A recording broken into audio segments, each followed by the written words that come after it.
जय हिंद दोस्तों, आप सभी का मेरा YouTube चैनल मनंत क्लासेस में स्वागत है। आज हम भूगोल के लुसेंट बुक का वन लाइनर महत्वपूर्ण क्वेश्चन और आंसर लेकर आए हैं। यह आज का दूसरा भूगोल विषय पर यह दूसरा वीडियो है। एक वीडियो में तीन चैप्टर पूरा कवर करा दिया था। आज से हम चौथा चैप्टर और उससे आगे जहाँ तक होगा वहाँ तक ज़्यादा से ज़्यादा कवर करने की इसी वीडियो में कोशिश करेंगे।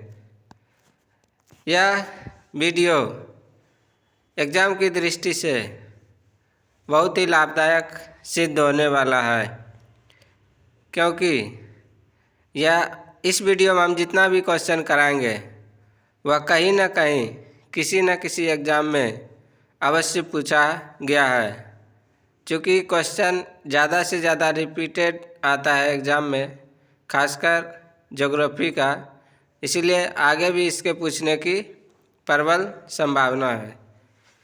तो चलिए शुरू करते हैं। भूगोल आज चौथा चैप्टर है, महाद्वीप एवं सागरीय नितल की उत्पत्ति।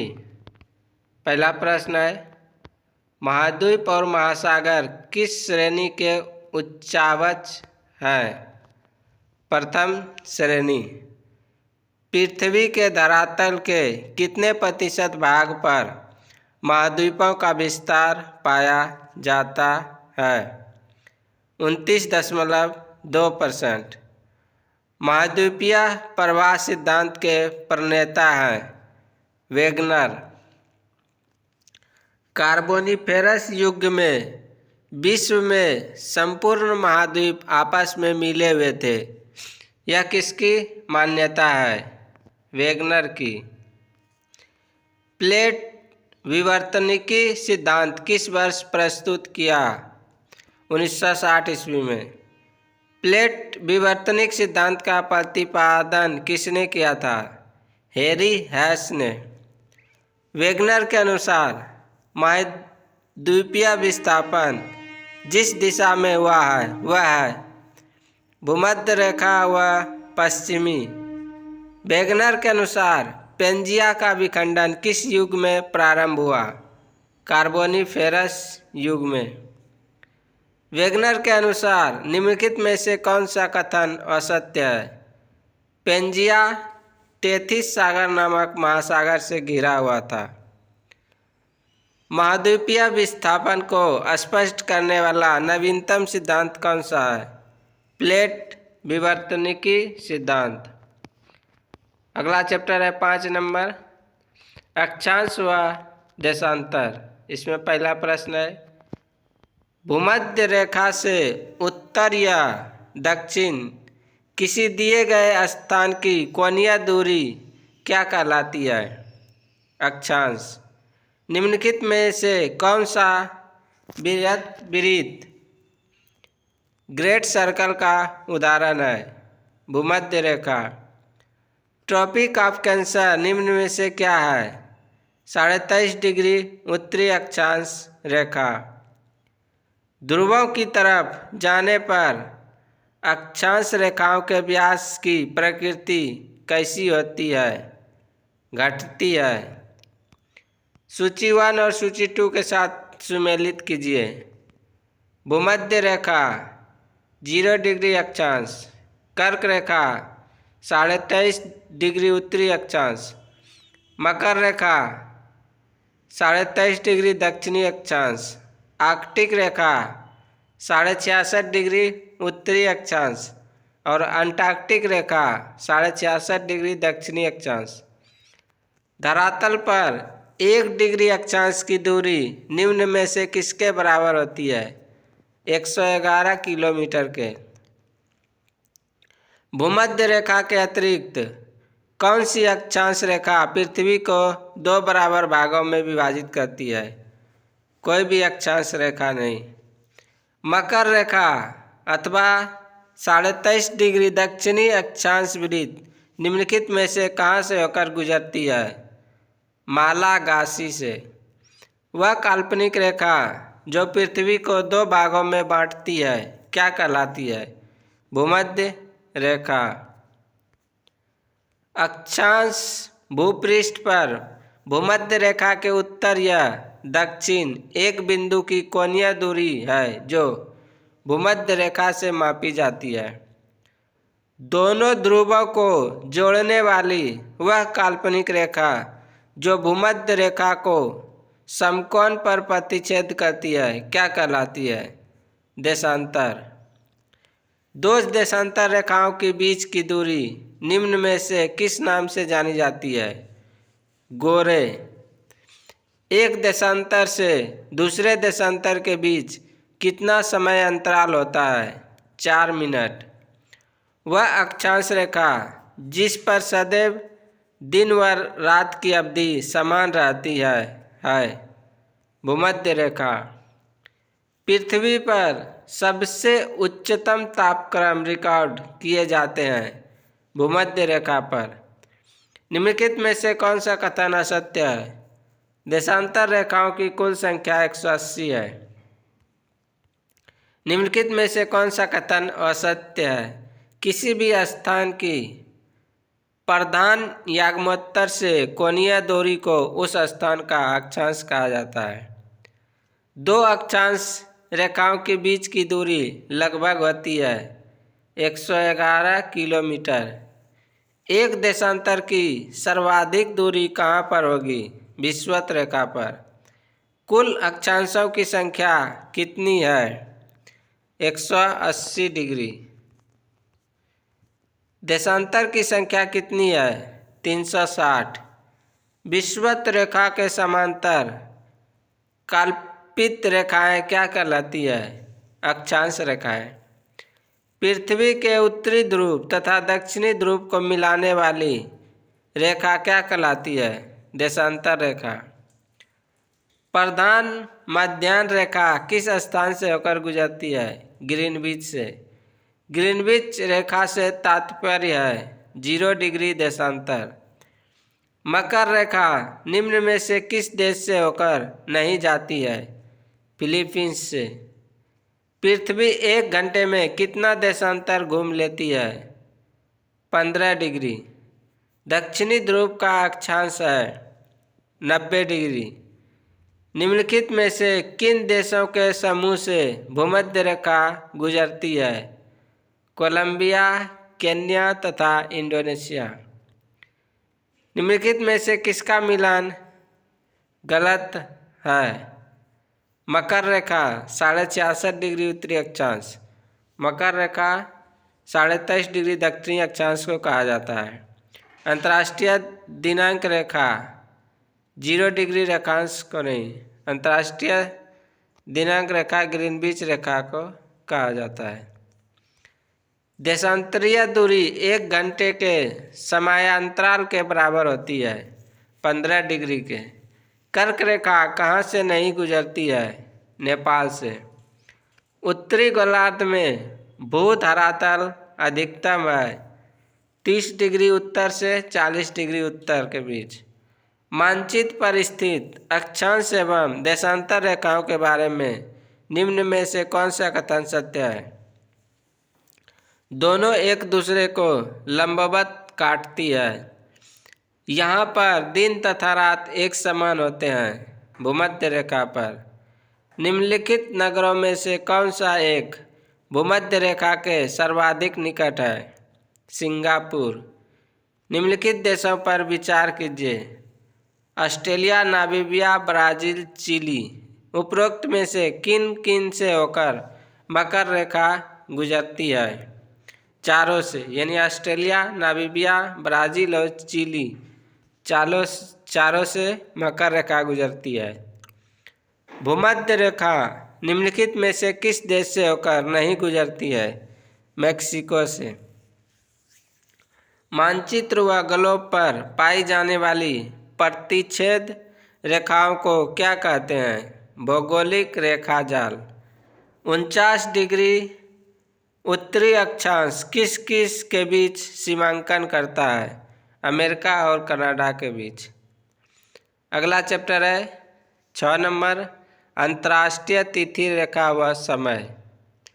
अंतर्राष्ट्रीय तिथि रेखा कहलाता है 180 डिग्री देशांतर।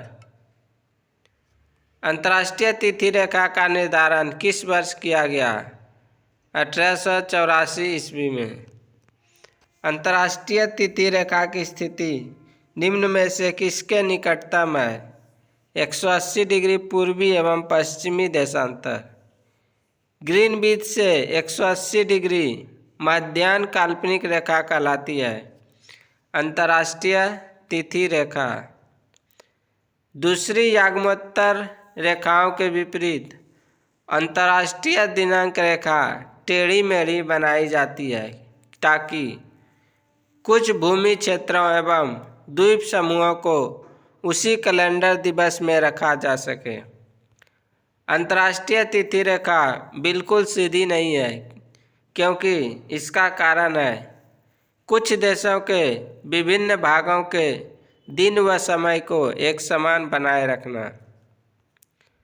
उत्तरी प्रशांत महासागर में अंतर्राष्ट्रीय तिथि रेखा के विचलन का कारण है ल्यूसियन द्वीप समूह। यदि अंतर्राष्ट्रीय तिथि रेखा पर दिन के 12 बज रहे हो तो उस समय भारत का मानक समय क्या होगा?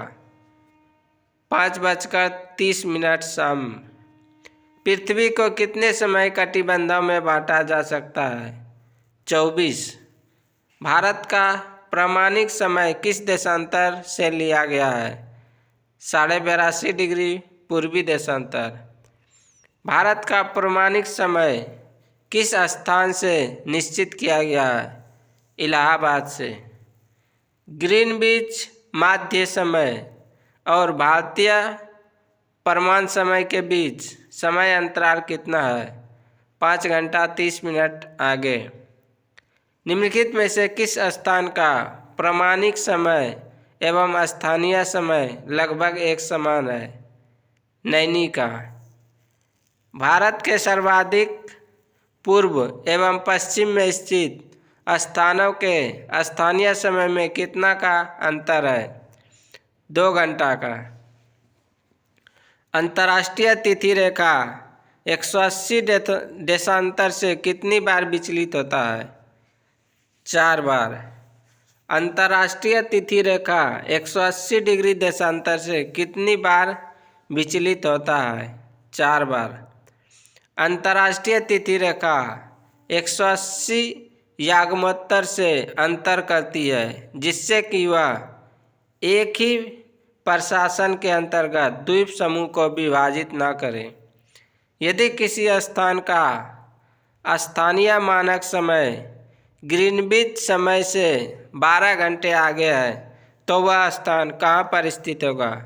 180 डिग्री पूर्व में। ग्रीनविच पर समय मध्याह्न 12 बजे है। 50 डिग्री पूर्वी देशांतर पर स्थित एक स्थान पर समय क्या होगा? शाम के 3:20। यदि ग्रीनविच पर रात्रि के 12 बजे हैं तो 30 डिग्री पूर्वी देशांतर पर स्थित काहिरा में क्या समय होगा? 2 बजे रात्रि। पृथ्वी पर 2 स्थानों की स्थिति के अनुदैर्ध्य का अंतर 15 डिग्री है। स्थानीय समय में कितना का अंतर होगा? 1 घंटा का। यदि 2 स्थानों के बीच समय में अंतर 2 घंटा 20 मिनट है तो देशांतर में अंतर होगा 35 डिग्री देशांतर का। अंतर्राष्ट्रीय दिनांक रेखा कहाँ से होकर गुजरती है? 180 डिग्री से। ग्रीनविच किस देश में है? यूके, यूनाइटेड किंगडम में। एक देशांतर को पार करने में 2 स्थानों के स्थानीय समय के बीच क्या अंतर होता है? 4 मिनट। अंतर्राष्ट्रीय तिथि रेखा के संबंध में निम्नलिखित में से कौन सा कथन असत्य है? 75 डिग्री उत्तरी अक्षांश पर यह रेखा पश्चिम की ओर मुड़ी गई है। किसी एक क्षण निम्नलिखित नगरों में से किस एक में घड़ी का समय अन्य 3 नगरों की घड़ी के समयों के समान नहीं होता है? अदिस अबाबा इथियोपिया का। जब ग्रीनविच में मध्याह्न है, एक जगह का स्थानीय समय 5 बजे सायं है। निम्नलिखित में से वह कौन सा याग्मोत्तर है जिस पर उपयुक्त जगह अवस्थित है? 75 डिग्री पूरब। काहिरा का समय ग्रीनविच से 2 घंटा आगे है, अतः यह स्थित है 30 डिग्री पूर्वी देशांतर पर। 2 शहरों, शहर ए 30 डिग्री उत्तर और 60 डिग्री पूरब और शहर बी 30 डिग्री उत्तर 80 डिग्री पूरब के बीच कालांतर 80 मिनट का अंतर होगा। अगला चैप्टर है 7 नंबर, चट्टान। पृथ्वी पर लगभग 2000 प्रकार के खनिज पाए जाते हैं, किंतु इनमें से कुछ खनिजों से ही चट्टानों की रचना होती है। इन खनिजों की संख्या कितनी है? 20। पृथ्वी के द्रव्य पदार्थों के घनीभूत हो जाने से बनी चट्टान को कहते हैं आग्नेय चट्टान। निम्नलिखित में से किसे प्राथमिक चट्टानों की श्रेणी में रखा जाता है? आग्नेय चट्टान को आग्नेय शेल कहलाती है। मौलिक शेल। निर्माण की दृष्टि से निम्न में से कौन सी चट्टान सर्वाधिक प्राचीन है? आग्नेय चट्टान। आग्नेय चट्टानें बनती है गर्म लावा के ठंडे होने से। मोह स्केल से निम्नलिखित में से किसका मापन किया जाता है? चट्टानों की कठोरता का। ग्रेनाइट की गणना किस प्रकार की चट्टानों में की जाती है? अधिवितलीय या प्लूटोनिक। आग्नेय चट्टान के संबंध में निम्नलिखित में से कौन सा कथन असत्य है? इन चट्टानों में जोड़ यानी जॉइंट्स पाए जाते हैं। जो शेल शेष अन्य से भिन्न है वह है ग्रेनाइट। भूगर्भ में विशाल आकार की गुंबदाकार आग्नेय चट्टान को निम्न में से किस नाम से जाना जाता है? बेथोलिथ के नाम से। जानवरों, वनस्पतियों एवं सूक्ष्म जीवों के अवशेष किस प्रकार की चट्टानों में पाए जाते हैं? अपसादी चट्टानों में। धरातल के सर्वाधिक भाग पर निम्नलिखित में से किस चट्टान का विस्तार पाया जाता है? अपसादी चट्टान का। भूपृष्ठ पर कितना प्रतिशत भाग अपसादी शैलों से ढका है? 75%। भूपृष्ठ की बनावट में अपसादी शैलों का योगदान है 5%। निम्नलिखित में से कौन सी चट्टान जैविक चट्टानों के अंतर्गत आती है? कोयला। कोयला किस चट्टान में पाया जाता है? परतदार चट्टान में। पेट्रोलियम यानी खनिज तेल किन चट्टानों में पाया जाता है? प्राचीन संस्तृत चट्टान में। निम्नलिखित में से कौन परतदार चट्टान नहीं है? क्वार्टजाइट। निम्नलिखित में से कौन परतदार चट्टान नहीं है? स्लेट। निम्नलिखित में से कौन विलक प्रकार की चट्टान है? संगमरमर। पृथ्वी के आंतरिक भाग में किस चट्टान का निर्माण अधिक ऊष्मा और दबाव से हुआ है? कायांतरित चट्टान का। बलुआ पत्थर किससे परिवर्तित होता है? क्वार्टजाइट से। चूना पत्थर का कायांतरित रूप है संगमरमर। निम्नलिखित में से कौन सी रूपांतरित चट्टान है? नीस। निम्नलिखित में से कौन कायांतरित चट्टान है? संगमरमर। नीस चट्टान निम्नलिखित में से किस कोटि की है? परिवर्तित चट्टान। सूची 1 और सूची 2 को मिलान कीजिए। स्लेट कायांतरित चट्टान, लिग्नाइट अपसादी चट्टान, बॉक्साइट अलोह खनिज, ग्रेनाइट आग्नेय चट्टान। बेसाल्ट के रूपांतरण के फलस्वरूप किस चट्टान का निर्माण होता है? एम्फीबोलाइट का। निम्नलिखित में से कौन सुमेलित नहीं है? बालू पत्थर, कंग्लोमरेट। निम्नलिखित में से कौन रूपांतरित चट्टान नहीं है? डायोराइट। निम्नलिखित में से कौन सा कारण चट्टानों के रूपांतरण के लिए उत्तरदायी नहीं है? अपरदन। अपसादी सेलों का दूसरा नाम क्या है? शस्त्रित सेल। निम्नलिखित में से कौन सी रूपांतरित चट्टान है? स्लेट। स्लेट और संगमरमर है कायांतरित चट्टानें। निम्नलिखित में से आग्नेय चट्टान कौन सी है? ग्रेनाइट। रूपांतरित चट्टानों की उत्पत्ति डैश चट्टानों से होती है? आग्नेय और तलछटी दोनों से। निम्नलिखित में से कौन कायांतरित सेल है? संगमरमर। निम्नलिखित में से कौन रूपांतरित चट्टान नहीं है? ग्रेनाइट। अपक्षयन की कौन सी एक प्रक्रिया यांत्रिक और रासायनिक दोनों अपक्षय की है? जल योजन। अधोलिखित कौन सी चट्टान में जीवाश्म नहीं पाए जाते हैं? ग्रेनाइट में।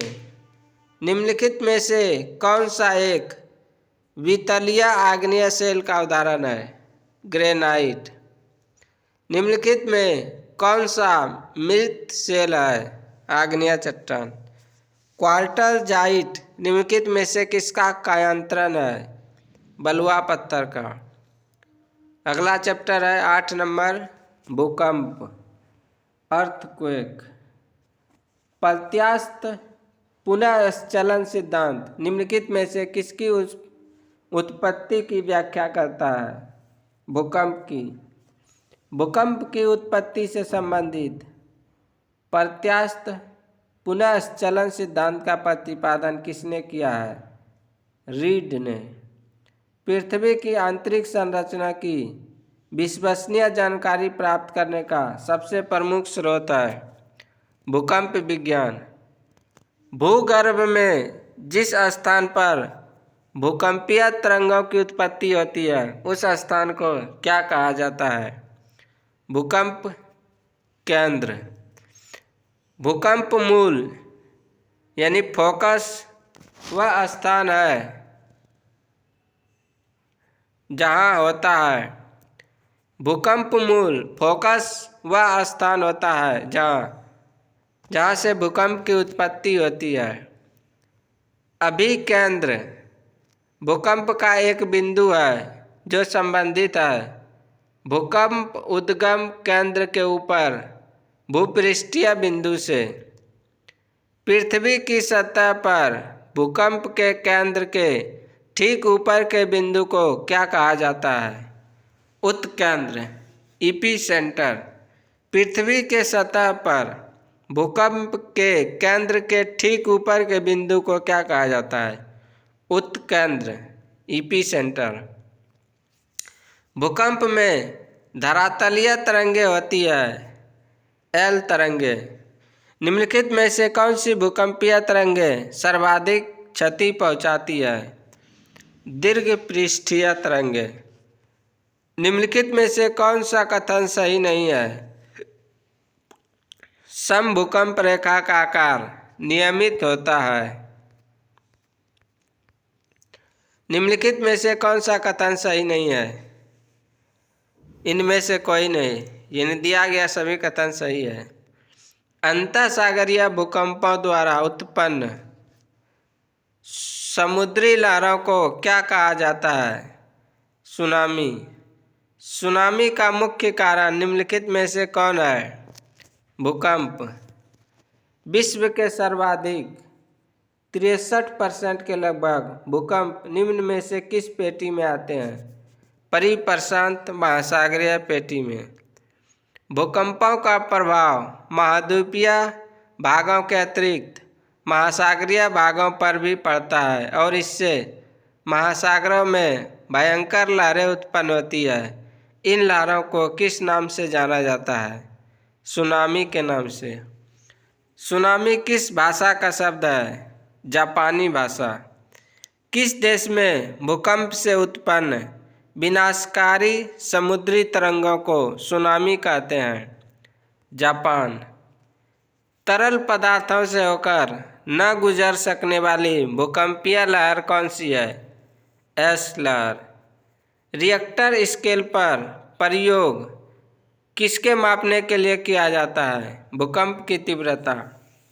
सिस्मोग्राफ किसे मापने के लिए काम में लाया जाता है? भूकंपीय तरंगों को। सिस्मोग्राफी किसका विज्ञान है? भूकंप का। समान भूकंपीय तीव्रता अर्थात समान बर्बादी वाले स्थानों को मिलाने वाली रेखा को क्या कहा जाता है? समभूकंप रेखा। किसी क्षेत्र के उन स्थानों को मिलाने वाली रेखा जहां भूकंप एक साथ अनुभव किया जाता है कहलाता है सहभूकंप रेखा।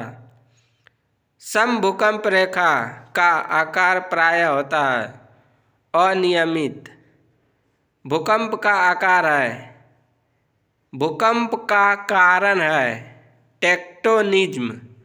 अग्निवलय सर्कल ऑफ फायर प्रशांत महासागर के उस विशाल क्षेत्र को कहते हैं जहां कुल भूकंप का डैश आता है 68%। निम्नलिखित में से कौन सी घटना धरातल पर नहीं घटित होती है? सुनामी। निम्नलिखित में से कौन सी अनुमेय प्राकृतिक आपदा है? भूकंप। निम्नलिखित में से कौन सी अनुमेय प्राकृतिक आपदा है? भूकंप। निम्नलिखित में से कौन सा एक एशिया के पूर्वी सीमांतों में होने वाली भूकंपीय का कारण बताता है? एशियाई प्लेट के नीचे पैसिफिक प्लेट का आवागमन। अगला चैप्टर है ज्वालामुखी। निम्नलिखित में से किसे प्रकृति का सुरक्षा बल्ब कहा जाता है? ज्वालामुखी को। ज्वालामुखियों के बारे में निम्न में से कौन सा कथन सही है? यह पृथ्वी की क्रस्ट की एक नली होती है जिसके माध्यम से भूगर्भ की पिघली चट्टानें तथा अन्य पदार्थ बाहर आते हैं। अक्सर इनकी नली के चारों ओर गोल कीपाकार पहाड़ी अथवा पर्वतीय भाग का विस्तार होता है। ज्वालामुखी जागृत, प्रसुप्त या शांत तथा मृत तीन प्रमुख प्रकारों में वर्गीकृत किए जाते हैं। निम्नलिखित में से कौन सा ज्वालामुखी उन तीन वर्गों में शामिल नहीं है जो उनके उद्गम की आवृत्ति के आधार पर वर्गीकृत किए जाते हैं? यौगिक ज्वालामुखी। किस ज्वालामुखी में अक्सर उद्गार होती है? जागृत ज्वालामुखी।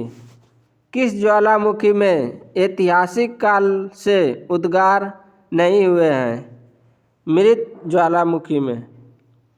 लंबे समय तक शांत रहने के पश्चात विस्फोट होने वाला ज्वालामुखी क्या कहलाता है? सुषुप्त ज्वालामुखी।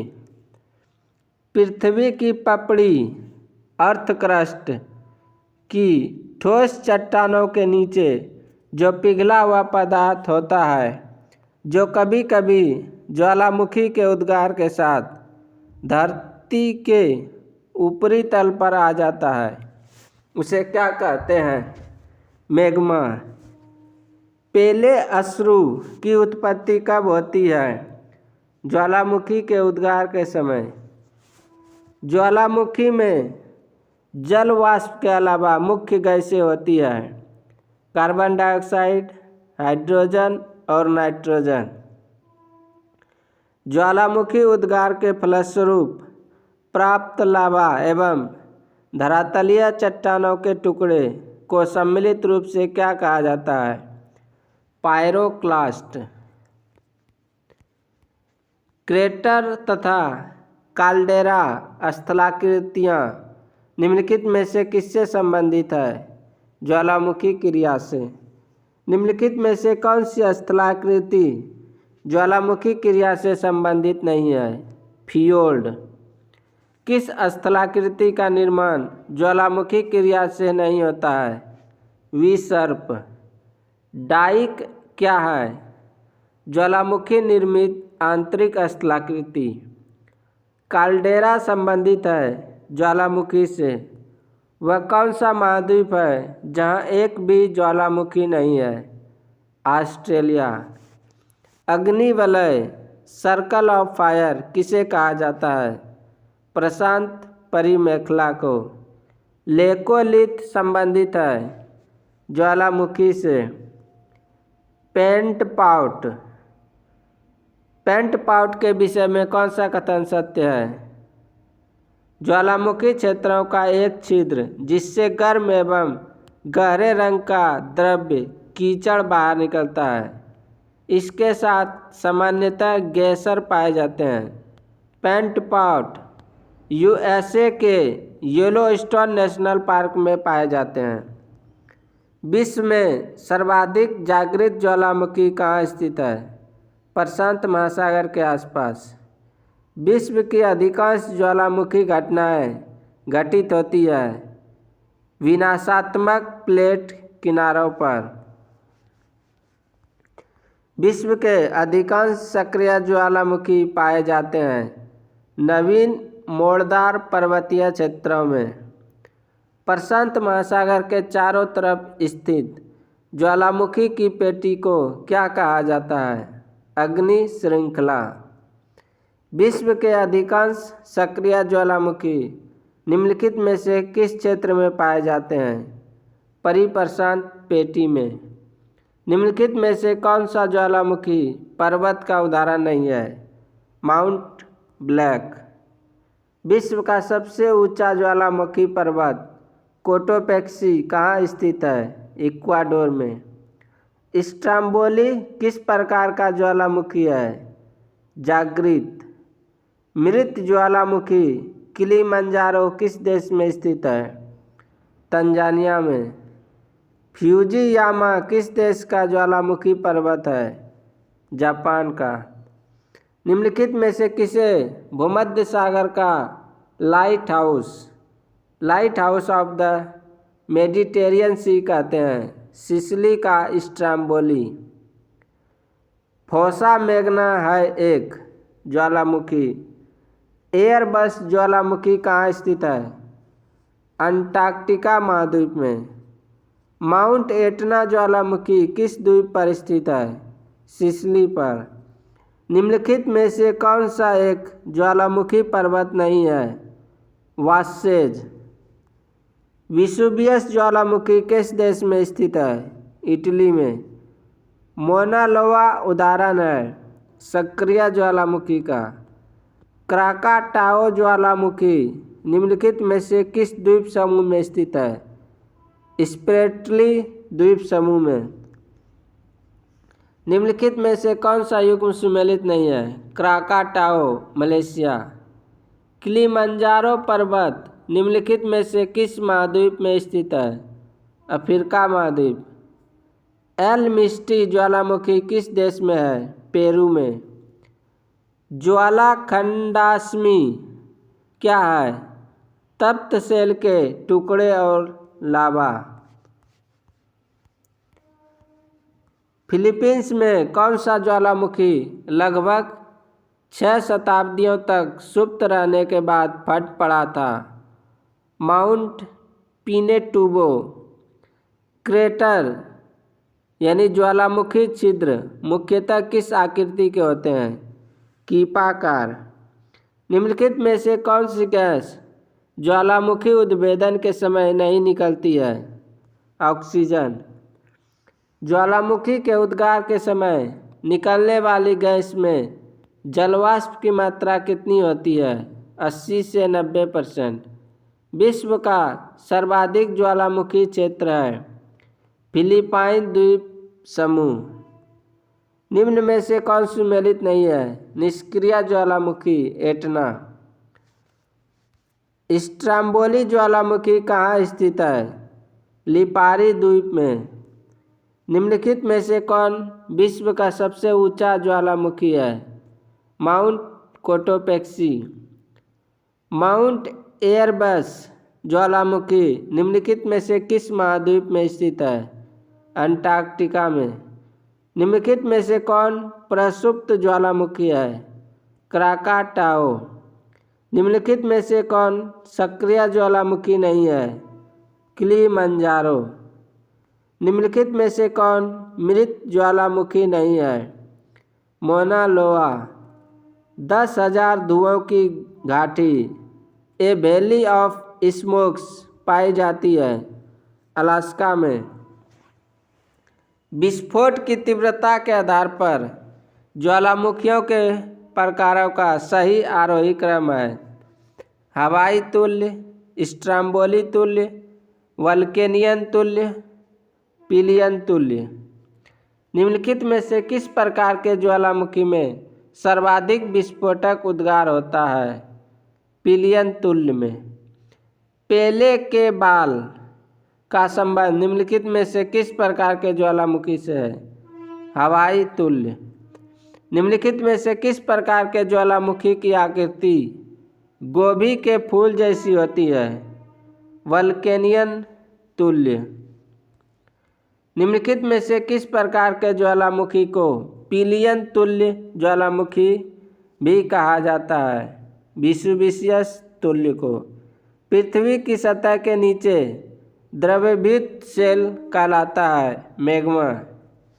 ज्वालामुखी रिंग ऑफ फायर या घेरा किस महासागर से संबंधित है? प्रशांत महासागर से। ज्वालामुखी की सक्रियता अधिक पाई जाती है जापान में। संसार का सर्वाधिक सक्रिय ज्वालामुखी है किलायु। ज्वालामुखी के कप आकार के मुख को क्या कहते हैं? क्रेटर। अगला चैप्टर है 10 नंबर, पर्वत, पठार एवं मैदान। स्थलमंडल के कुल क्षेत्रफल के कितने प्रतिशत भाग पर पर्वतों का विस्तार पाया जाता है? 26% पर। पर्वत की गणना किस श्रेणी के स्थल रूपों में की जाती है? द्वितीय श्रेणी। पर्वतों पर विश्व की कितनी प्रतिशत जनसंख्या निवास करती है? 1%। पर्वतों की उत्पत्ति से संबंधित रेडियो सक्रियता सिद्धांत का प्रतिपादन किसने किया है? जाउली ने। पर्वत निर्माणक भूसन्नति सिद्धांत का प्रतिपादन किसने किया है? कोबर ने। विश्व के विशाल वलित पर्वतों की रचना आज से लगभग कितने मिलियन वर्ष पूर्व हुई थी? 30 मिलियन वर्ष पूर्व। नवीनतम पर्वतमाला है यूराल पर्वत। हिमालय पर्वत श्रृंखला किसका उदाहरण है? वलित पर्वत का। एंडीज पर्वत उदाहरण है वलित पर्वत का। अवशिष्ट पर्वत का उदाहरण नहीं है फ्यूजीयामा। निम्न में से कौन भ्रंशोत्थ पर्वत ब्लॉक माउंटेन है? वासेज, ब्लैक फॉरेस्ट और Sierra Newada. Rocky, Andes, Atlas, Alps, Himalaya आदि किस प्रकार के पर्वत हैं? वलित पर्वत। निम्नलिखित में से कौन विश्व के नवीन वलित पर्वत का उदाहरण प्रस्तुत करता है? आल्पस। निम्न में से कौन एक वलित पर्वत है? हिमालय। सूची 1 और सूची 2 का मिलान कीजिए। अवशिष्ट पर्वत नीलगिरी, ज्वालामुखी पर्वत मोना लोआ, खंड पर्वत ब्लैक फॉरेस्ट, वलित पर्वत हिमालय। हिमालय की उत्पत्ति किस भूसन्नति से हुई है? टेथिस सागर से। दक्षिणी आल्प्स पर्वत श्रेणी कहाँ स्थित है? न्यूजीलैंड में। कौन सा पर्वत महाद्वीपीय जल विभाजक के रूप में जाना जाता है? रॉकीज। विश्व में सबसे लंबी पर्वत श्रेणी कौन सी है? एंडीज। ब्लैक हिल, ब्लू हिल तथा ग्रीन हिल नामक पहाड़ियाँ किस देश में स्थित है? संयुक्त राज्य अमेरिका में। पॉइंट पेड्रो अथवा पीड रूटागाला निम्न में से किस देश का सर्वोच्च पर्वत शिखर है? श्रीलंका का। एंडीज पर्वतमाला की सर्वोच्च चोटी है एकांकागुआ। अफ्रीका का सर्वोच्च पर्वत शिखर माउंट किलिमांजारो अवस्थित है तंजानिया में। उत्तरी अमेरिका की सर्वोच्च पर्वत चोटी है माउंट मैकिनले। सूची 1 और 2 मिलान कीजिए। अरावली पर्वत, अपशिष्ट पर्वत, ब्लैक फॉरेस्ट, ब्लॉक पर्वत,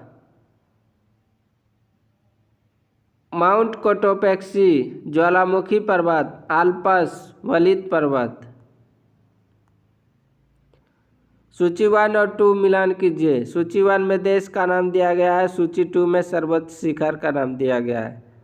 अर्जेंटीना एकांकागुआ, इक्वाडोर चिम्बराजो, तंजानिया किलिमंजारो, संयुक्त राज्य अमेरिका माउंट मैकिनले।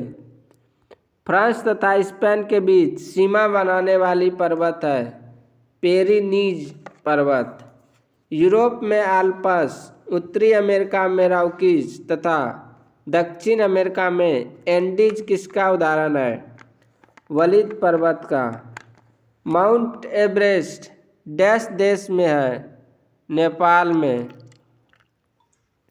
निम्नलिखित में से कौन सी पर्वत श्रृंखला विश्व की सबसे बड़ी है? एंडीज। स्थल मंडल के कुल क्षेत्रफल के कितने प्रतिशत भाग पर पठार का विस्तार पाया जाता है? 33%। पठारी क्षेत्रों में विश्व की कितनी प्रतिशत जनसंख्या निवास करती है? 9%। पठारी क्षेत्रों में निम्न में से कौन सा खनिज नहीं पाया जाता है? खनिज तेल।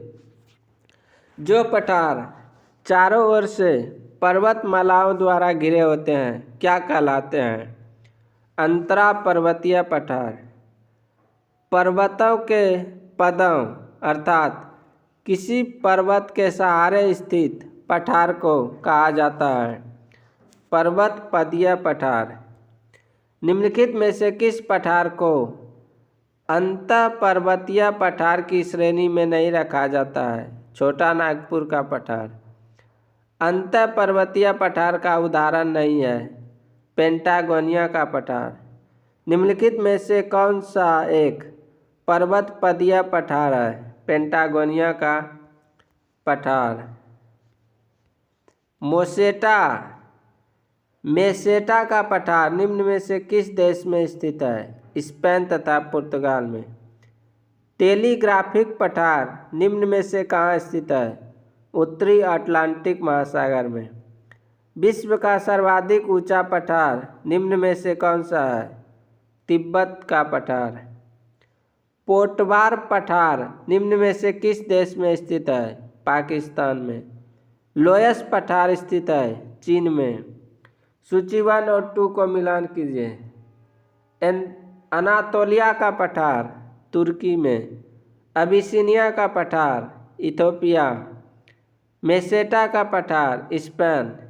एशिया माइनर का पठार ईरान। तिब्बत का पठार निम्नलिखित में से कहाँ स्थित है? हिमालय पर्वत तथा कुलुन के मध्य। लोयस का पठार है पवनकृत पठार। निम्नलिखित में से किसे विश्व की छत कहा जाता है? पामीर के पठार को। तुर्की में अनातोलिया का पठार किन पर्वत श्रेणियों के मध्य स्थित है? पोंटिक और टॉरस के मध्य। रांची का पट पठार निम्नलिखित में से क्या है? एक उत्थित पेनीप्लन। बोलिविया के पठार पर निम्न में से किस धातु का सर्वाधिक उत्खनन किया जाता है? टीन का। स्थल मंडल के कुल क्षेत्रफल के कितने प्रतिशत भूभाग पर मैदान का विस्तार पाया जाता है? 41%। मैदान की गणना किस श्रेणी के स्थल रूपों में की जाती है? द्वितीय श्रेणी। विश्व में उत्पन्न होने वाली फसलों तथा खाद्य वस्तुओं का लगभग कितना प्रतिशत भाग मैदानों में उपजाया जाता है? 85%। विश्व की कुल जनसंख्या का कितना प्रतिशत हिस्सा मैदानों में निवास करती है? 90%। निम्नलिखित में से किस स्थल रूप को सभ्यता का पालना कहा जाता है? मैदान को। उत्तरी पश्चिमी चीन का लोयस मैदान किस प्रकार के जमाव से बना है? रेत व धूलकणों के जमाव से। पवन अपर्दित मैदान में यत्र तत्र पाए जाने वाले प्रतिरोधी चट्टानों के अवशेष टीलों को क्या कहा जाता है? इंसेलबर्ग। कास्ट मैदानों में यत्र तत्र स्थित अपशिष्ट टीलों को क्या कहा जाता है? ह्यूमस। नदी अपरक्षित मैदान अथवा संप्राय मैदान में यत्र तत्र पाए जाने वाले प्रतिरोधी चट्टानों के अवशेष को कहा जाता है?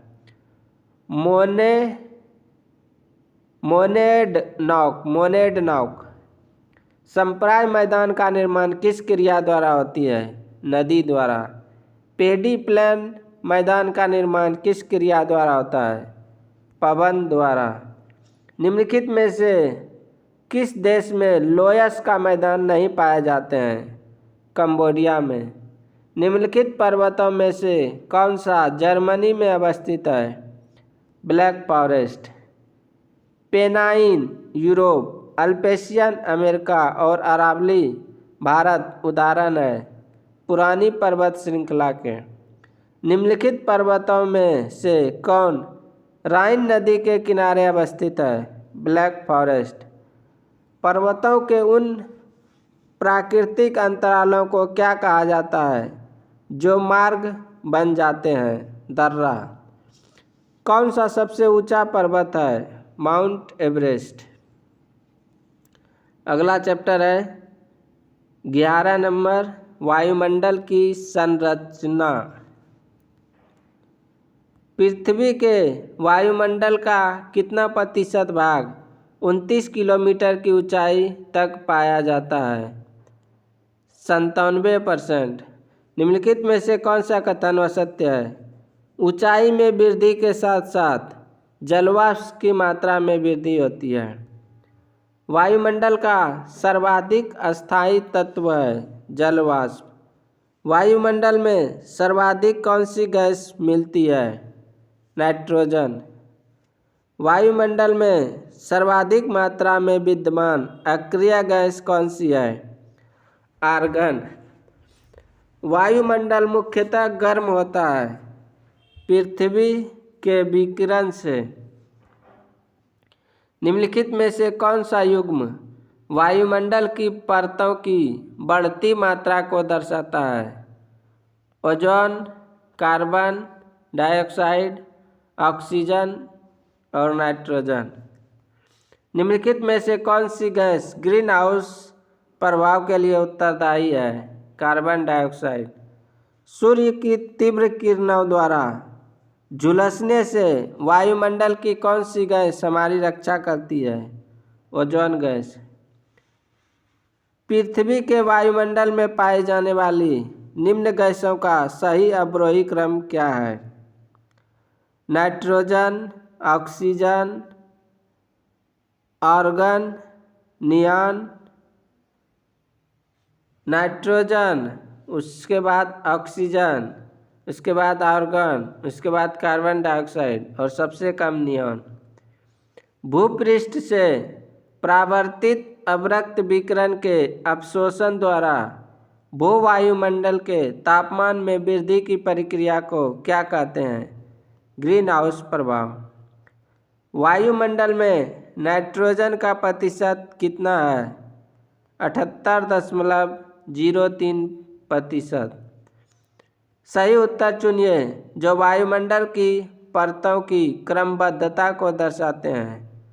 परिवर्तन मंडल यानी क्षोभ मंडल, समताप मंडल, मध्य मंडल, आयन मंडल और आयतन मंडल। वायुमंडल को क्षोभ मंडल, समताप मंडल आदि परतों में विभाजित करने का मुख्य आधार क्या है? तापमान। क्षोभ मंडल की धरातल से औसत ऊंचाई लगभग कितनी किलोमीटर है? 14 किलोमीटर। निम्नलिखित में से किस मंडल को संवहन मंडल भी कहा जाता है? क्षोभ मंडल को। किस ऋतु में क्षोभ मंडल की ऊंचाई में वृद्धि हो जाती है? ग्रीष्म ऋतु में। क्षोभ मंडल की धरातल से अधिकतम ऊंचाई है 18 किलोमीटर। क्षोभ मंडल में तापमान की सामान्य ह्रास की 1 डिग्री सेंटीग्रेड प्रत्येक 166 मीटर हेतु है। क्षोभ मंडल वायुमंडल का सबसे तप्त परत है क्योंकि यह पृथ्वी के पृष्ठ से तप्त हो जाती है। क्षोभ मंडल एवं समताप मंडल के बीच स्थित संक्रमण क्षेत्र को क्या कहा जाता है? क्षोभ सीमा। पृथ्वी के वायुमंडल का सर्वाधिक घनत्व कहाँ पर होता है? क्षोभ मंडल में।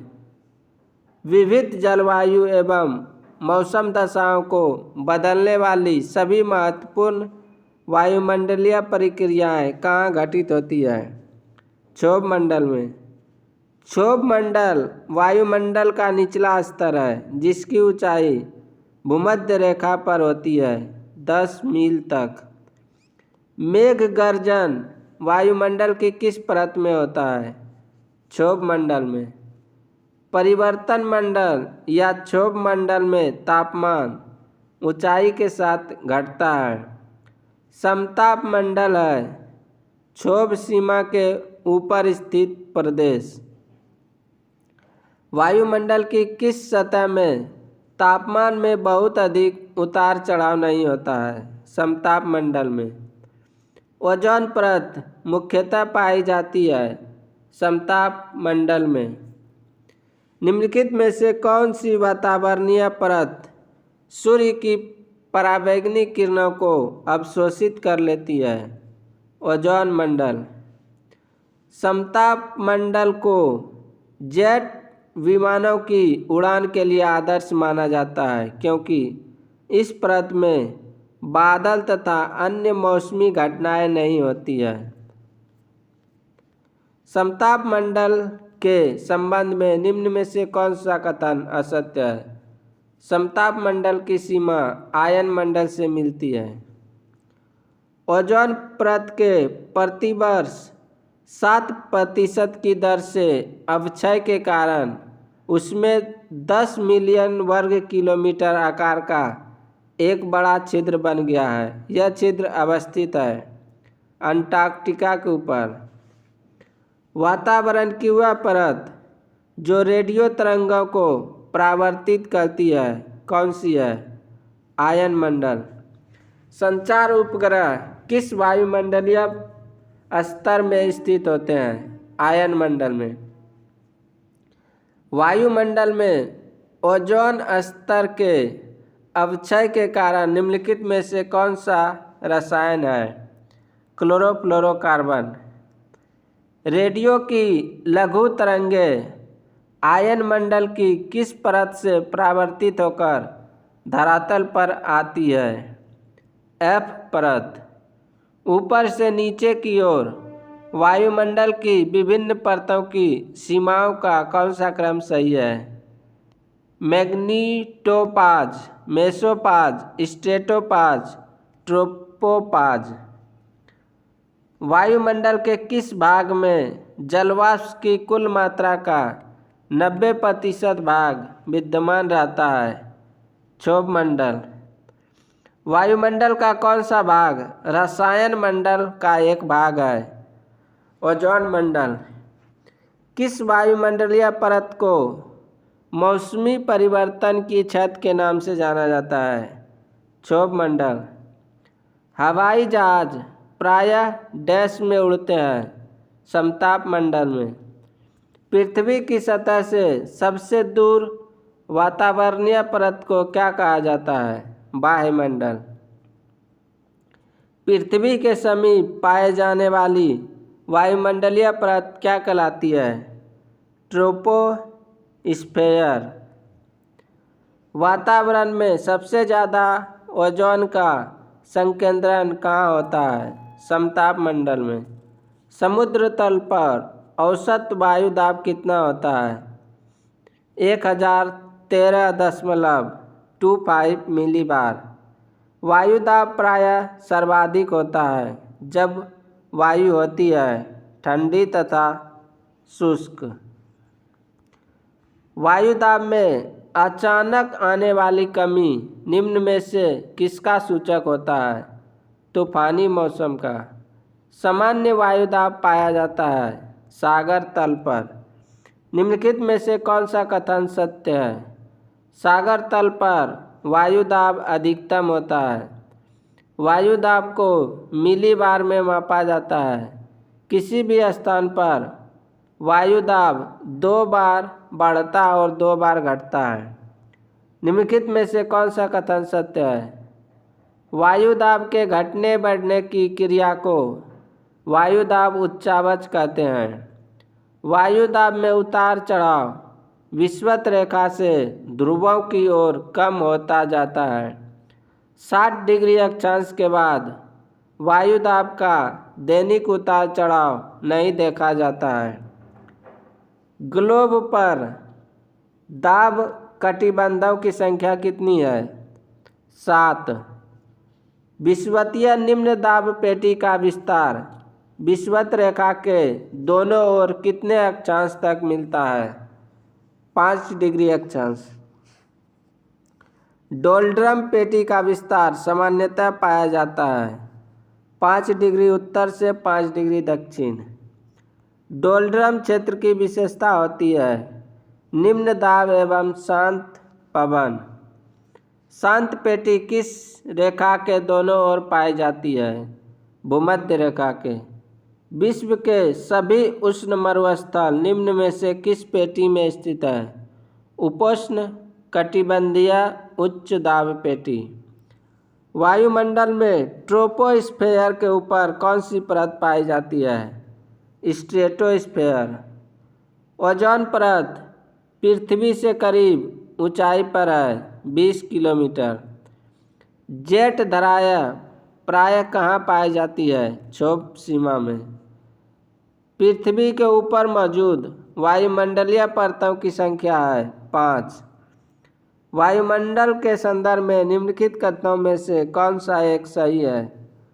वायुमंडल की कोई निश्चित ऊपरी सीमाएं नहीं होती है, परंतु यह धीरे धीरे विरल होता जाता है जब तक कि यह अनुभवगम्य न हो जाए। अगला चैप्टर है 12 नंबर पवन। व्यापारिक हवाएं किन अक्षांशों की ओर बहती है? अश्व अक्षांशों से विषुवत अक्षांशों की ओर। उच्च दाब क्षेत्र से भूमध्य सागर की ओर चलने वाली पवनें कहलाती है व्यापारिक पवनें।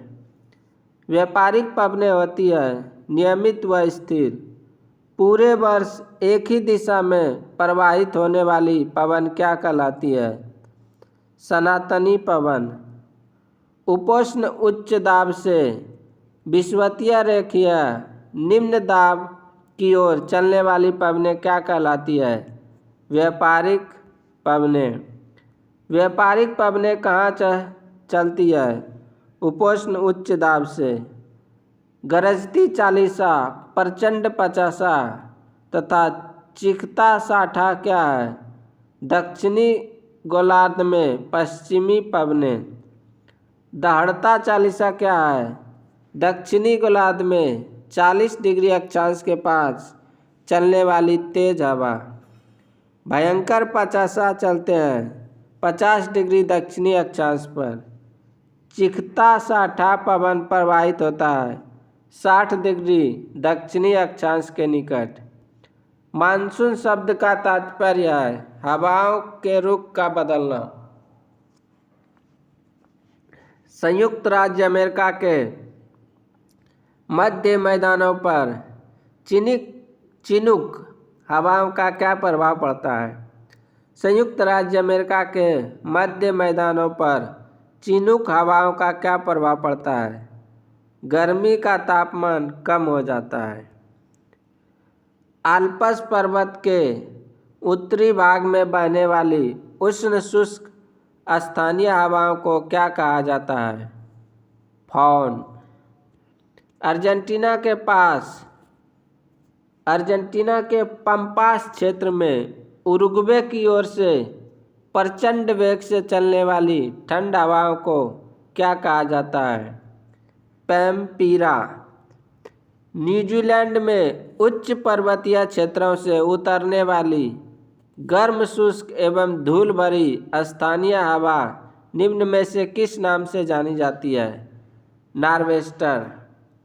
संयुक्त राज्य अमेरिका के पश्चिमी तट से प्रारंभ होकर रॉकी पर्वत को पार करके उसके नीचे उतरने वाली गर्म एवं शुष्क हवा किस नाम से जानी जाती है? चिनूक। निम्न में से कौन सुमेलित नहीं है? चिनूक चीन। यूरोप में जूरा पर्वत से जेनेवा झील की तरफ रात्रि में चलने वाली शीतल एवं शुष्क पवन को किस नाम से जाना जाता है? जोरान। रॉकी पर्वत के पूर्वी ढालों पर उतरने वाली हवा को संयुक्त राज्य अमेरिका और कनाडा में क्या कहा जाता है? चिनूक। निम्न में से कौन ठंडी स्थानीय हवा नहीं है? खमसीन। निम्न में से कौन ठंडी स्थानीय हवा है? मिस्ट्रल, बोरा और पैम्पीरो। निम्नलिखित में से कौन सी वायु स्विट्जरलैंड में उत्तरी आल्प्स के विमुख ढाल पर बहती है? फॉन। चिनूक है एक स्थानीय हवा। निम्नलिखित में से कौन सा युग्म सुमेलित नहीं है? बोरा, पोलैंड। सूची 1 और सूची 2 को सुमेलित कीजिए। सूची 1 में स्थानीय हवा का नाम दिया गया है और सूची 2 में देश का। चिनूक संयुक्त राज्य America, Sirocco Australia, brickfielder France, mistral Italy.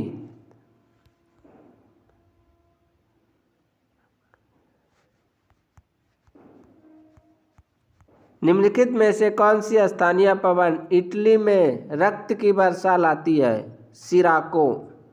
निम्नलिखित में से कौन सी स्थानीय पवन हिमभक्षी के नाम से जानी जाती है? चिनूक। निम्नलिखित में से कौन सी स्थानीय पवन को डॉक्टर वायु भी कहा जाता है? हरमट्टन। निम्नलिखित में से कौन सी स्थानीय पवन अफ्रीका में गिनी तट के लोगों को आर्द्र मौसम से राहत प्रदान करती है? हरमट्टन। निम्नलिखित में से कौन सी गर्म स्थानीय पवन कैलिफोर्निया में फल के बगीचों को काफ़ी नुकसान पहुंचाती है? सांता आना। निम्नलिखित में से कौन सी स्थानीय पवन भूमध्य रेखा के पर्वतीय क्षेत्र से यूगोस्लाविया के एड्रियाटिक तट की ओर प्रवाहित होती है? बोरा।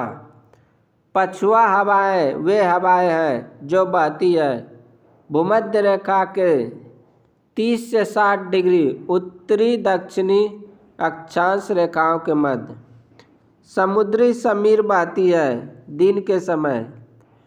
वायुमंडलीय हवा पृथ्वी पर रखी जाती है पृथ्वी के घूर्णन द्वारा।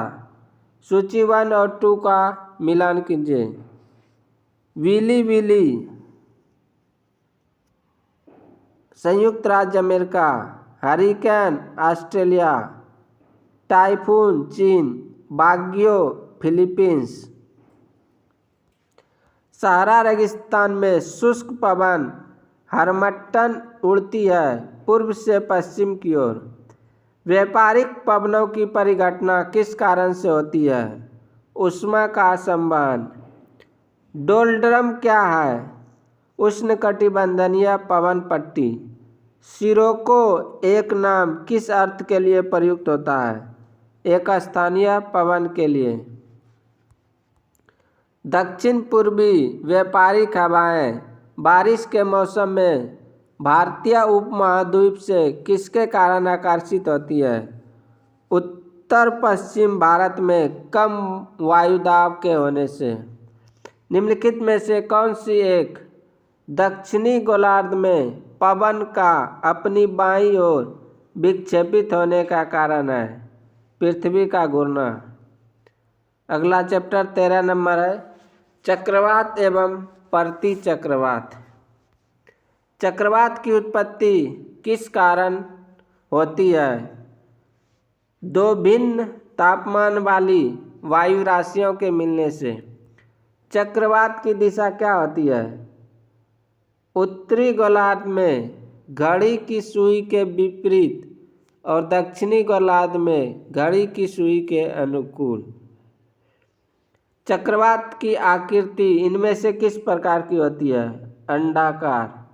चक्रवात का शांत क्षेत्र क्या कहलाता है? चक्षु। चक्रवात की आँख एक विशेषता है उष्णकटिबंधीय चक्रवात की। फ्रंटल वर्षा किस कारण से होती है? चक्रवातीय गतिविधि कारण। निम्नलिखित में से कौन सा कथन सही है? चक्रवात एक निम्न दाब तंत्र है। उत्तरी गोलार्ध के चक्रवात में पवन संचलन दक्षिणावर्ती है। टी मापक टी स्केल पर निम्नलिखित में से किसका मापन किया जाता है? चक्रवातों की शक्ति। फिलीपींस, जापान तथा चीन सागर में जो उष्णकटिबंधीय चक्रवाती तूफान आते हैं उन्हें क्या कहा जाता है? टाइफून। हरिकेन चलते हैं मिसिसिपी घाटी में। निम्नलिखित में से कौन सा देश टाइफून से प्रभावित रहता है? फिलीपींस एवं जापान। उष्णकटिबंधीय चक्रवातों को ऑस्ट्रेलिया में किस नाम से जाना जाता है? Willy willy. निम्नलिखित में से किस हवा में चक्रवातीय गति का अभाव पाया जाता है? पापागयो। चक्रवातों की उत्पत्ति से संबंधित भंवर सिद्धांत के प्रतिपादक कौन है? इनमें से कोई नहीं। टॉर्नेडो का मुख्य संबंध है उत्तरी अमेरिका से। चक्रवातों की उत्पत्ति से संबंधित ध्रुवीय वाताग्र सिद्धांत का प्रतिपादन निम्न में से किसके द्वारा किया गया? जे बर्कनीज के द्वारा। निम्नलिखित में से कौन सा सिद्धांत चक्रवातों की उत्पत्ति की व्याख्या नहीं करता है?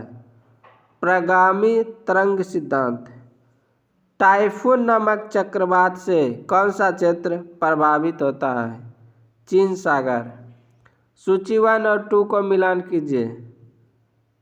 सूची 1 में चक्रवात उष्णकटिबंधीय चक्रवात का नाम दिया गया है और सूची 2 में उसकी अवस्थिति बताई गई है।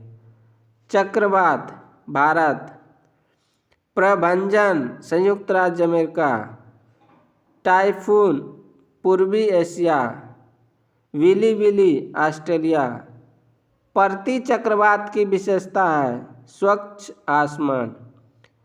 उच्च दबाव वाली हवाएं जो केंद्र से बाहर की ओर चलती है क्या कहलाती है? प्रति चक्रवात। प्रति चक्रवात में वायुदाब कहाँ अधिक होता है? केंद्र में। प्रति चक्रवात किस क्षेत्र में कम उत्पन्न होते हैं? भूमध्य रेखीय क्षेत्र में। प्रति चक्रवात किस क्षेत्र में अधिक उत्पन्न होते हैं? उपोष्ण कटिबंधीय उच्च दाब क्षेत्र में। प्रति चक्रवात चक्रवात की तुलना में होते हैं बड़े। प्रति चक्रवात की आकृति सामान्यतः होती है गोलाकार।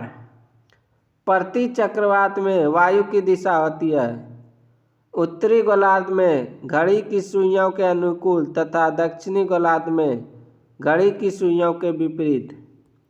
निम्नलिखित कथनों में से कौन सा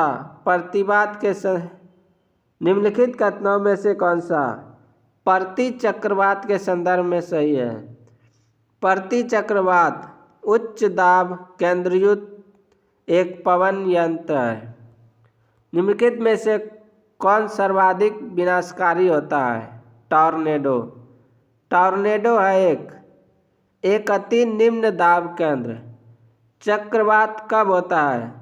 जब केंद्रों में निम्न दाब तथा चारों ओर उच्च दाब हो। निम्नलिखित कथनों पर विचार कीजिए।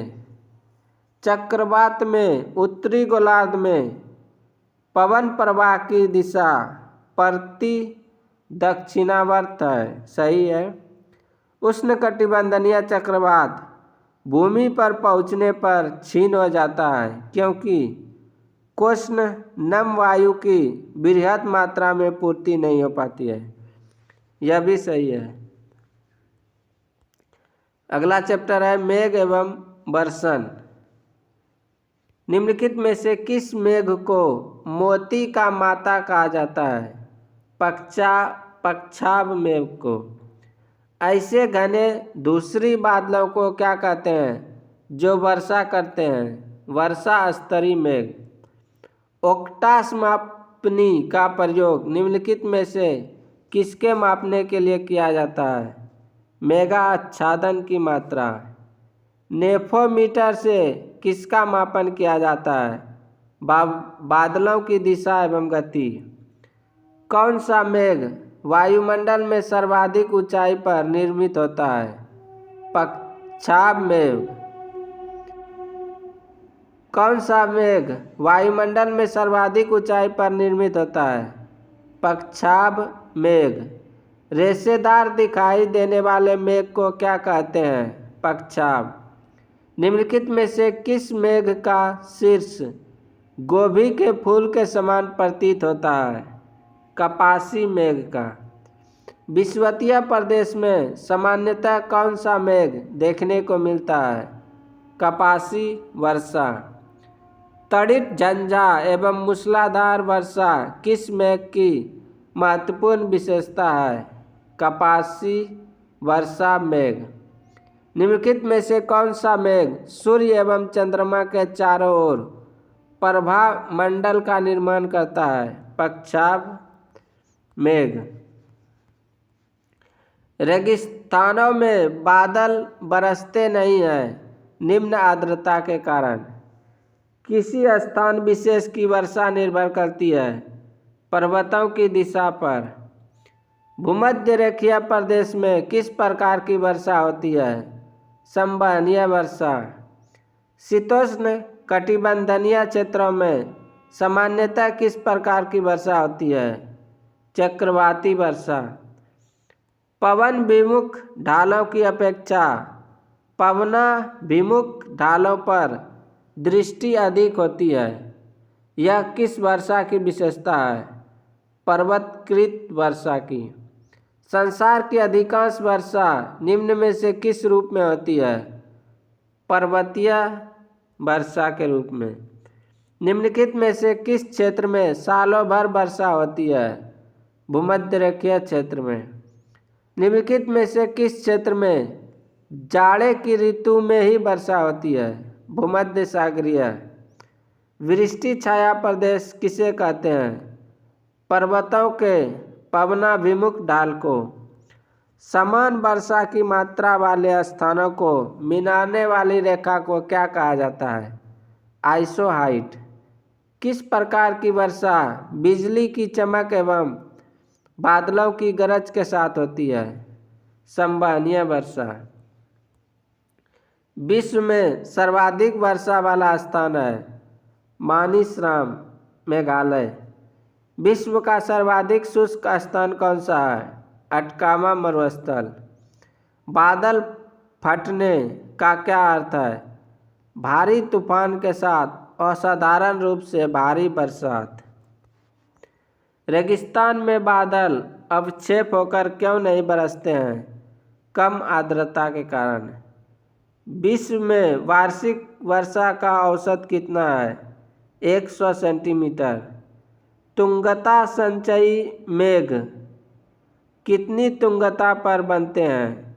2000 से 6000 मीटर। अगला चैप्टर है विश्व की झीलें। निम्नलिखित में से कौन विश्व की सबसे बड़ी झील है? कैस्पियन सागर। विश्व की सबसे बड़ी मीठे जल की झील है सुपीरियर झील। कौन सी विश्व की सर्वाधिक गहरी झील है? बैकाल झील। विश्व की सर्वाधिक लवणीय झील है वान झील। समुद्र तल से सर्वाधिक नीची झील है मृत सागर। सर्वाधिक ऊंचाई पर स्थित नौकायान झील है टीटीकाका। विश्व की सबसे बड़ी खारे जल की झील है कैस्पियन सागर। विश्व का सर्वाधिक ऊंचाई पर स्थित झील है टीटीकाका। निम्नलिखित में से कौन सा देश युग्म अरल सागर के किनारे है? कजाखस्तान और उज्बेकिस्तान।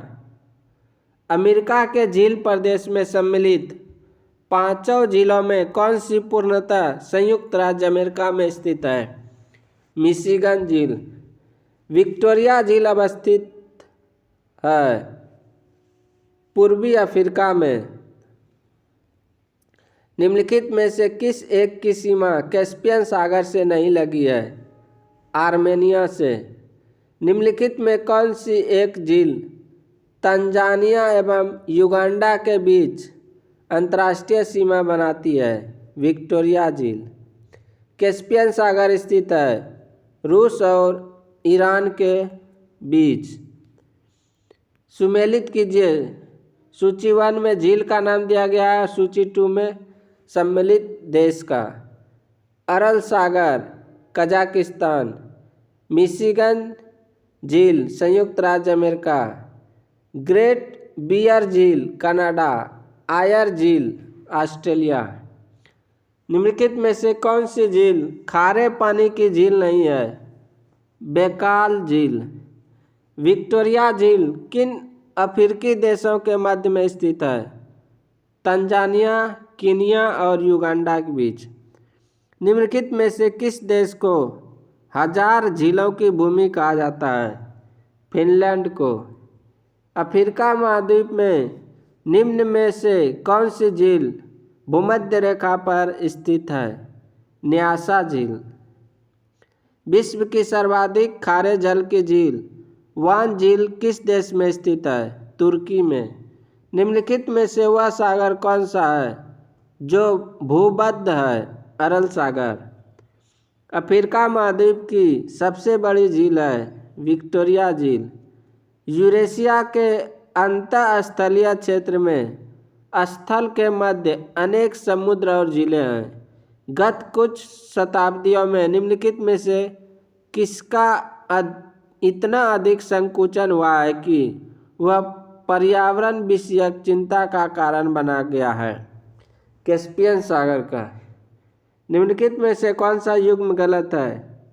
ओनेगा झील ऑस्ट्रेलिया। निम्नलिखित में से कौन ईरान की सीमा को स्पर्श करता है? कैस्पियन सागर। निम्नलिखित में से किसको पर्ल ऑफ साइबेरिया कहा जाता है? बैकाल झील को। किस देश की सीमा कैस्पियन झील से नहीं लगती है? यूक्रेन। सूची 1 और 2 को मिलान कीजिए। सूची 1 में झील का नाम दिया गया है और 2 में उस नगर का नाम दिया गया है। ईरी झील डेट्रॉयट। मिशिगन झील गेरी। ओंटारियो झील हैमिल्टन।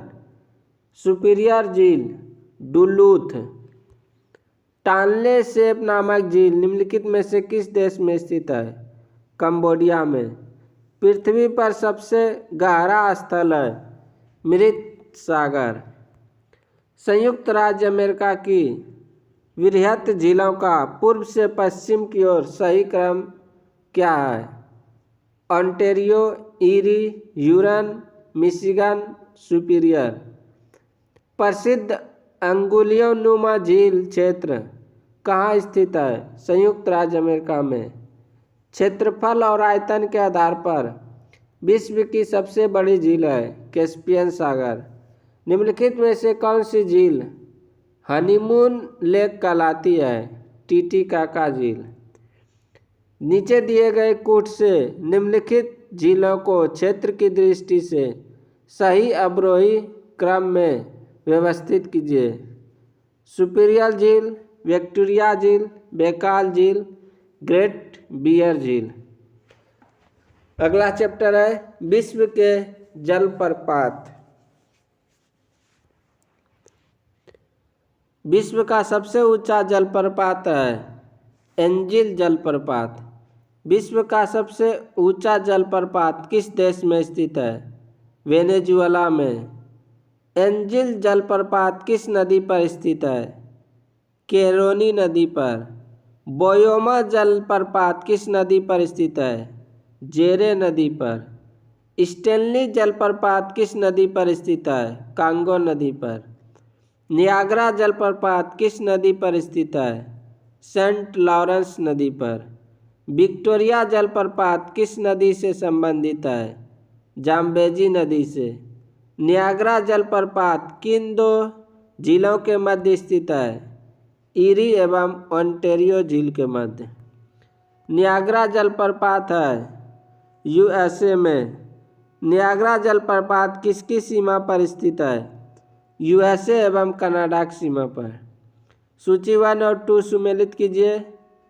सूची 1 में जलप्रपात का नाम दिया गया है और सूची 2 में संबंधित नदी का। एंजिल जलप्रपात कोरोनो नदी, बोयोमा जलप्रपात जेरे नदी, स्टेनली जलप्रपात कांगो नदी, विक्टोरिया जलप्रपात जाम्बेजी नदी। अगला चैप्टर है विश्व की नहरें।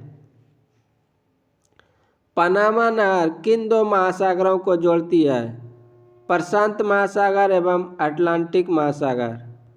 पनामा नहर व्यापारिक दृष्टि से स्वेज नहर की अपेक्षा कम महत्वपूर्ण है क्योंकि घने आबाद क्षेत्रों का व्यापार पनामा नहर के द्वारा नहीं होता है। पनामा नहर के संदर्भ में निम्नलिखित में से कौन सा कथन सही नहीं है? यह मार्ग पहले एक डेल्टा के रूप में था। पनामा नहर के उत्तरी सिरे पर कौन सा पत्तन स्थित है? कोलोन पत्तन। पनामा नहर के दक्षिणी सिरे पर स्थित पत्तन है पनामा पत्तन। विश्व की सबसे बड़ी जहाजरानी नहर है स्वेज नहर। स्वेज नहर जोड़ती है भूमध्य सागर को लाल सागर से। स्वेज नहर के उत्तरी सिरे पर कौन सा पत्तन है? Port Said. स्वेज नहर के दक्षिणी सिरे पर कौन सा पत्तन है? स्वेज पत्तन। स्वेज नहर में झालों का पूर्णतः अभाव क्यों पाया जाता है? नहर के दोनों किनारों एवं समुद्र तल के जल स्तर में समानता पाई जाती है। स्वेज नहर का निर्माण कब प्रारंभ हुआ था? 1854 ईस्वी में। स्वेज नहर कब बनकर तैयार हुई? 1869 ईस्वी में। स्वेज नहर की लंबाई कितनी है? 168 किलोमीटर। सू नहर निम्नलिखित में से किसको जोड़ती है? सुपीरियर और ह्यूरन झील को। कील नहर जोड़ती है उत्तरी सागर और बाल्टिक सागर को। कौन सी नहर बाल्टिक सागर को उत्तरी सागर से जोड़ती है? कील नहर। क्रा नहर निम्नलिखित में से किस देश में स्थित है? थाईलैंड में। पनामा जलमंडू मध्य के आर पार नहर खोदने का विचार रखा था हम्बोल्ट ने। निम्नलिखित में से कौन सा कथन सही नहीं है? सू नहर स्वीडन में है। यह स्टॉकहोम तथा गोटेनबर्ग के बीच है। स्वेज नहर के खुलते ही निम्नलिखित में से किसके बीच समुद्री यात्रा का मार्ग छोटा हो गया? लंदन और चेन्नई के बीच। पनामा नहर स्वेज नहर से भिन्न है क्योंकि इसमें लॉक प्रणाली है। पनामा नहर का निर्माण किस वर्ष हुआ था? 1914 ईस्वी में। अगला चैप्टर है 18 नंबर, विश्व के महाद्वीप।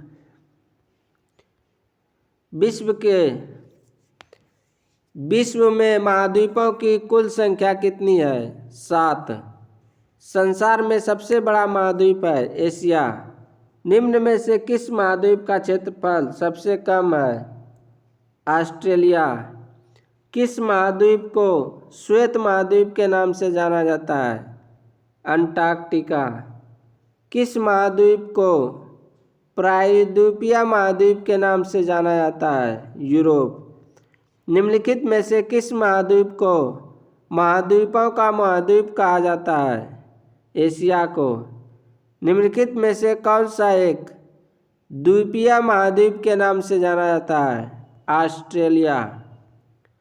निम्नलिखित में से किस महाद्वीप को उसके काफ़ी बड़े भाग में वर्षा की कम मात्रा की प्राप्ति के कारण प्यासी भूमि का महाद्वीप कहा जाता है? ऑस्ट्रेलिया। कॉन्टिनेंट ऑफ कंट्रास्ट किसे कहा जाता है? अफ्रीका को। निम्नलिखित में कौन सा महाद्वीप नई दुनिया के नाम से जाना जाता है? उत्तरी अमेरिका। निम्नलिखित में किस महाद्वीप को मानव घर कहा जाता है? एशिया को। निम्नलिखित में किस महाद्वीप को विज्ञान के लिए समर्पित महाद्वीप कहा जाता है? अंटार्कटिका को। निम्नलिखित में किस महाद्वीप को अंध महाद्वीप के उपनाम से जाना जाता है? अफ्रीका।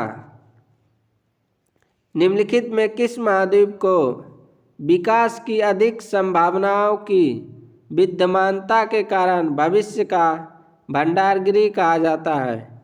एशिया को। निम्नलिखित में किस महाद्वीप को पक्षियों का महाद्वीप के उपनाम से जाना जाता है? दक्षिणी अमेरिका। निम्नलिखित में कौन से दो महाद्वीप एक दूसरे का दर्पण प्रतिबिंब प्रस्तुत करते हैं? दक्षिण अमेरिका तथा उत्तरी अमेरिका। किस महाद्वीप की संरचना अंग्रेजी के एस अक्षर की तरह है?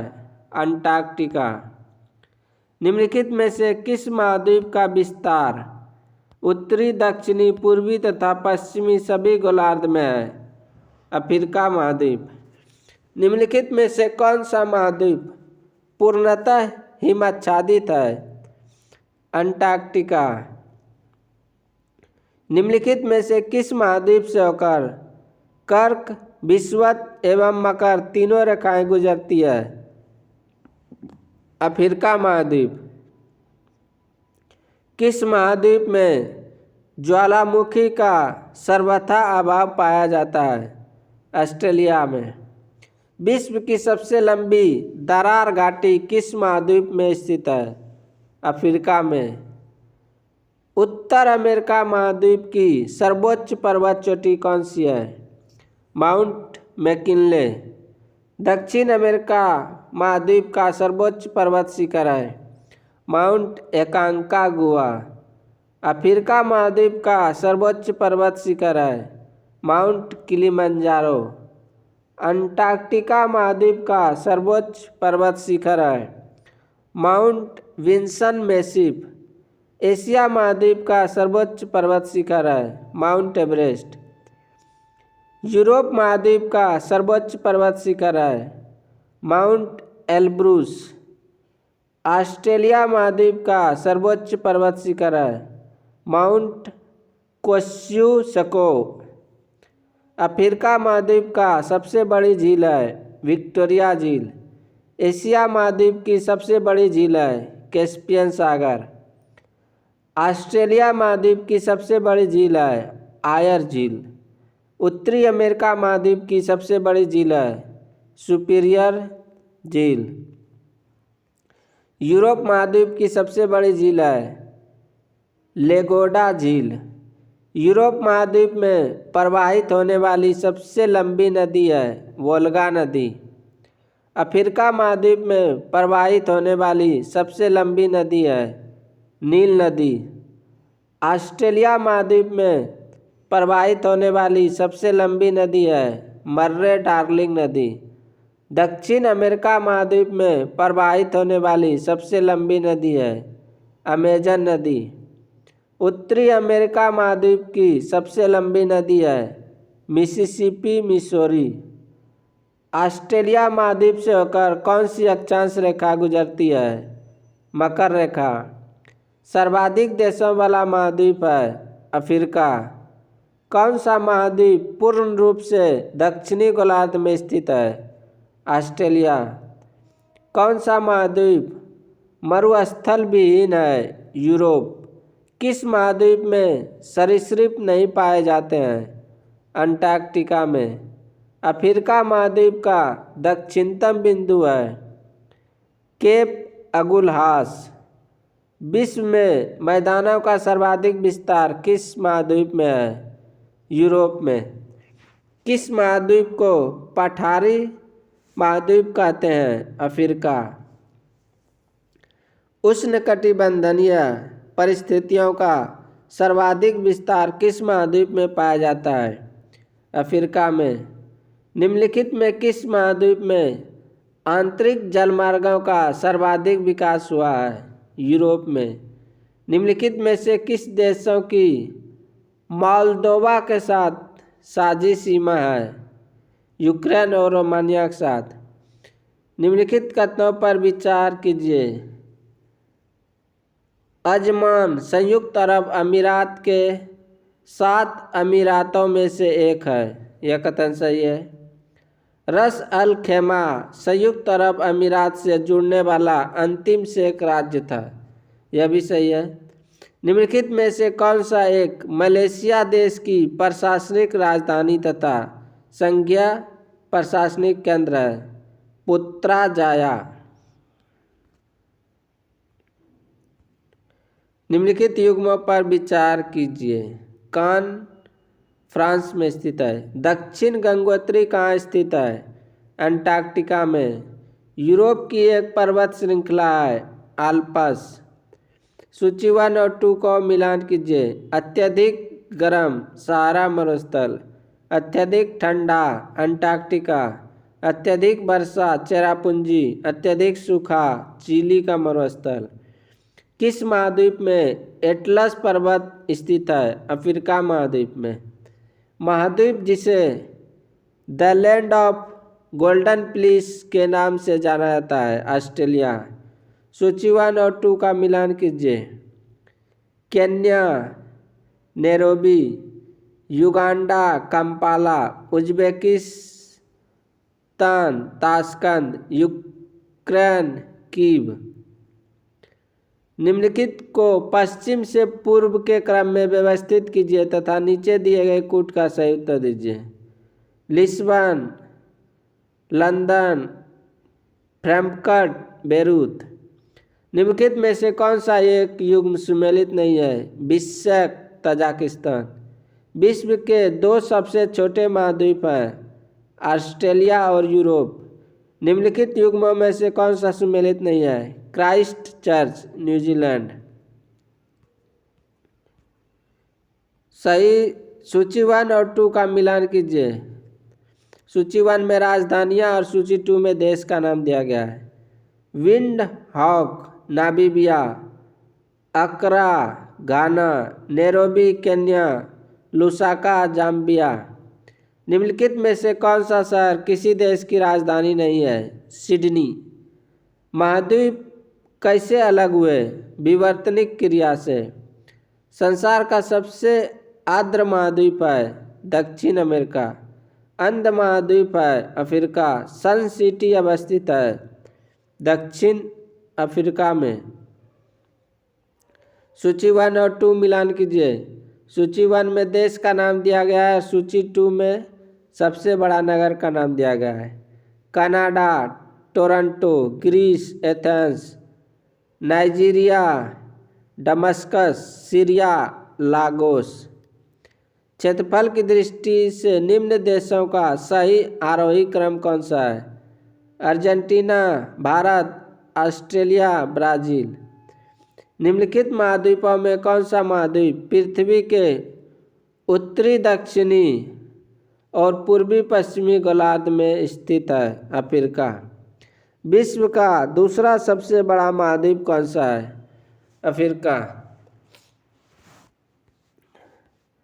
अगला चैप्टर है विश्व के द्वीप। इसको हम अगले वीडियो में करेंगे। यह वीडियो थोड़ा पहले ही बड़ा हो गया है, लगभग 1.5 घंटा से ज़्यादा का हो गया है।